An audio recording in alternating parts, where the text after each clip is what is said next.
All right, welcome back, everybody. We're going to continue today talking about the build-up to World War II, the events and things that lead to the conflict, the rise of Hitler, and stuff of that nature. We talked a little bit about the political ideologies yesterday: fascism, totalitarianism, things of that nature. Today, we're going to talk a little bit more about Germany and Hitler himself and how Hitler was able to consolidate power and rise to power so swiftly in Germany. Okay, so the rise of the Nazis specifically, how did this happen? What happened here as we're talking about the Nazis taking power? Um, all right, so first of all, after World War I, Hitler spent some time in prison.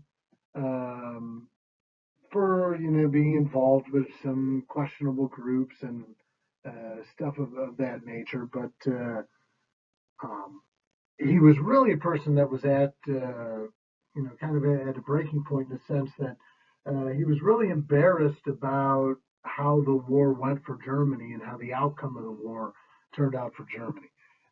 And the Germany that Hitler envisioned was something that was stronger and more powerful than the reality that was being shown in the immediate aftermath of World War One. So deeply troubled by the future of Germany, he started to get involved with organizations and groups that were very nationalistic in their goals to strengthen the power, to kind of re-strengthen and regrow the power of Germany. And one of these groups was an organization called the National Socialist German Workers' Party, or Nazis, as people called them. And Hitler becomes, just being somebody interested, uh, becomes a member of this group after the government, the old government of Germany, um, kind of wants him to spy on the Nazis a little bit. He goes to some of their meetings, their socialist ideologies, and um, starts to believe in them. And within a couple of years, he becomes a leader in their first attempt to take over the government, which was known as the which was known as the Beer Hall Putsch.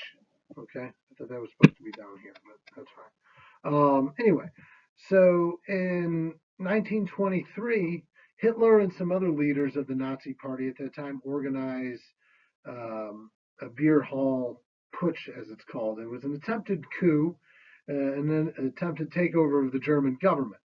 Um, it wasn't a huge thing, but it did gain national headlines, and for the first time gave Hitler a platform to share some of his ideologies. Okay, and um, basically, what happened was, the Germans they like to drink their beer, and they gathered at a beer hall, and they decided then they were going to take over the government. And they go out making claims and stuff of that nature. They're met by police. There's a little bit of gunfire. About four police are killed, and about a dozen or so members of the uh, uprising or the attempted coup are killed as well. Hitler escapes initially and then is caught and is thrown in jail. And it's during this time in jail that he even more kind of grows and ferments these uh, ideologies that become synonymous with him in the Nazi Party and are characterized in his book Mein Kampf, which translates to My Struggle. It's in the book Mein Kampf that Hitler uh, outlines his plans for a stronger Germany in the future. It's very nationalistic. Again, we're talking about nationalism.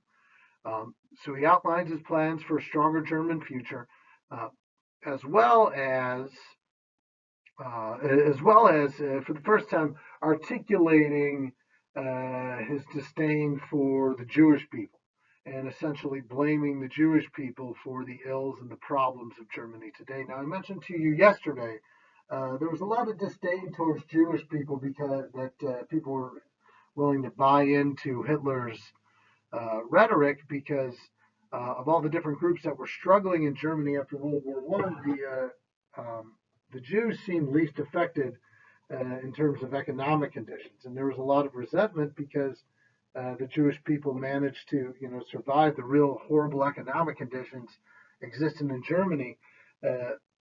Managed to kind of survive them with limited financial difficulty relative to the other people in Germany. Hitler used this and other reasons to build up this ideology of hate and blame towards the Jewish people. He publishes the book, it becomes popular, My Struggle, and gives Hitler a further platform to share his ideologies. After he gets out of prison, he kind of rejoins the government as the German government, which the Nazis weren't totally in power yet, was still very weak and was looking for energetic people to kind of lead Germany forward. Hitler was an energetic person. Remember, I mentioned yesterday the Weimar Republic, which was running Germany during this time, was a really weak government with members that are part of the government from all kinds of different ideologies, from fascist beliefs and Nazi beliefs to communist beliefs and democratic beliefs and things like that. So running Germany was kind of a mess again during this time. Hitler enters into the government and rises pretty quickly to prominence. See, one thing about Adolf Hitler, and he's pretty much the worst person ever, but he was really a great speaker. He was an impassioned speaker. If you've ever seen footage of Hitler speaking, you see the hands shaking and the yelling and all that stuff. That is a perfect example of somebody using words and propaganda to take advantage of a vulnerable population of people. The German people during the Depression of the 1920s were in dire economic straits. And here comes this guy Hitler who's offering them a future that is much better. And of course, you're going to buy into that ideology.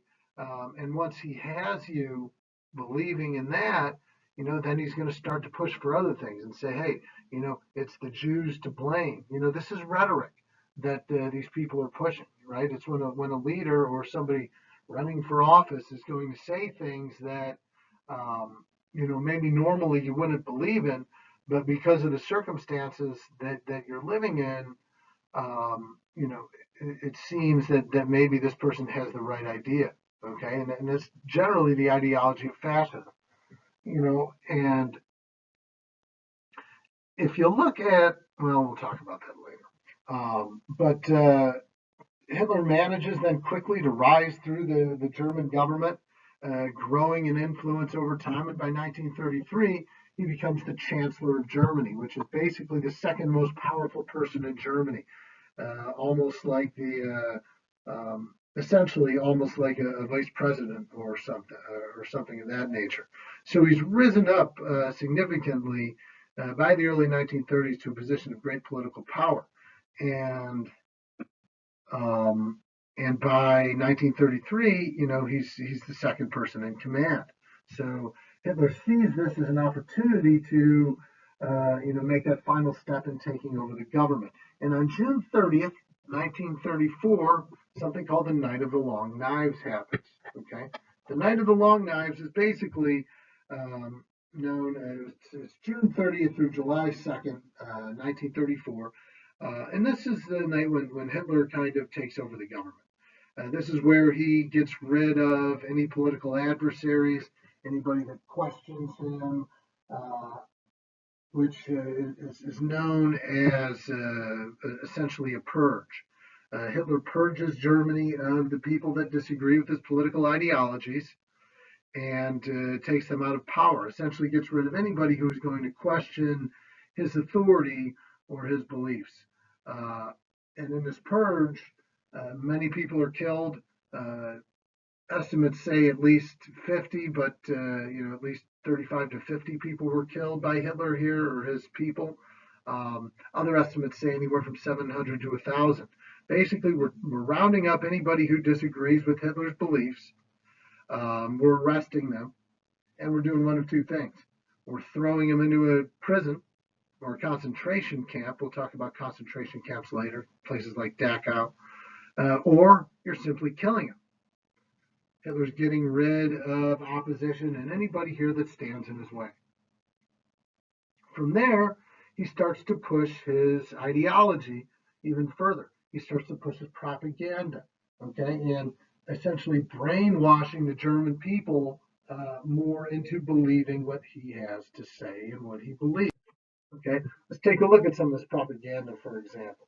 Right here's an image of Hitler, you know, maybe a phoenix rising from the ashes up there, leading the German people here behind, triumphantly forward with the Nazi flag, right?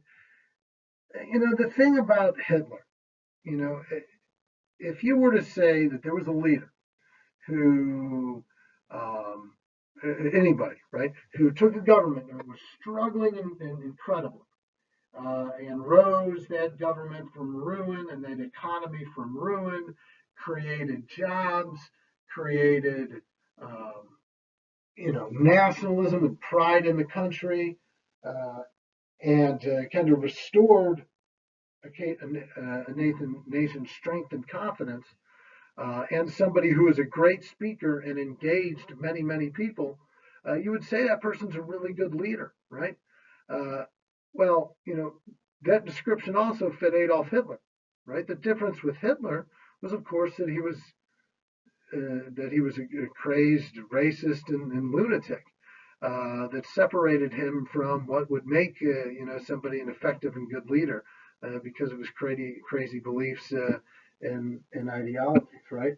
So, but if you look at this image, right, it's meant to invoke nationalism and pride as Hitler triumphantly leads us. Our leader leads us forward. Look at this one. You have a Nazi soldier standing, confidently and powerfully, holding the Nazi flag. He's standing up straight. He's proud. Again, meant to invoke, if I join the military, I can be proud and strong and powerful again, right? That's the idea that this propaganda wants to share for people, right? Here's another one. Perfect example. You've got lesser people down here, lesser German people, and then you've got the strong Aryan, perfect person standing up here. As images in the back shows the swastika to represent the Nazi Party, surrounded by industry, suggesting that it was the Germans, it was the Nazi Party that brought industry back to Germany. And these people essentially are meant to be, like Jews and gypsies and people like that, that are somehow less and lower than everybody else. Yet this guy here, he's standing again proudly, confidently, and able to, lead Germany forward, right? Another piece of propaganda, right, with Hitler in the background and this young man, remember the perfect Aryan, blonde haired, blue eyed, looking, again, proudly in the same direction as Hitler. What image does that send to young people in Germany? I can aspire to be like him. I can aspire to be like Hitler, be proud, and you know, to encourage strength in my country and things of that nature. So these are all propaganda, common propaganda used by the Nazi Party to encourage support, and use fear as a way to get people to believe in the ideology they were promoting. So, um, like I said before, Hitler was really well regarded as a leader immediately after he became the leader of Germany, the Fuhrer. Okay, people were amazed at how quickly he was able to uh, help the German economy rebound and move forward. With all that time, with all that period of struggle that Germany went through in the 1920s. So much so that Time magazine actually named in 1933 or 34, named Adolf Hitler the Person of the Year, like the most important person of the year by Time magazine, which is an award that they give out, every year, which is an award that is usually won by like a Franklin Roosevelt or a Stalin, well, Stalin won it too, or a Franklin Roosevelt or Winston Churchill or a Mother Teresa, the Pope. All these people have won this award. So has Hitler. So immediately early on, Hitler was well regarded by people, as they were really impressed with the way that he was able to help Germany back from the dead, so to speak. But it didn't take long. as word got out of some of the things that were happening in Germany and some of the rumors that were around there, it didn't take long before people started to wonder about what Hitler's intentions were. Unconfirmed stories of purges or rounding up later on, of course, of ethnic minorities and people that the Germans or Hitler, I guess you should say, considered to be lesser or not a worthwhile group of people like Jews, Gypsies, etc.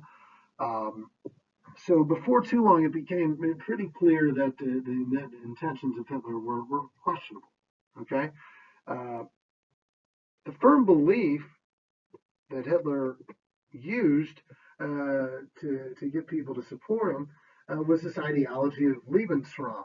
Lebensraum essentially means living space. It translates to living space. And Hitler believed that the lands in Germany and its surrounding areas, all German speaking peoples, should be united as one. Remember, much of Germany was broken off into other countries, little bits and pieces, to form some of the new countries created as a result of the Treaty of Versailles. And Hitler said we should have these countries back. We should have these lands back because they belong to us.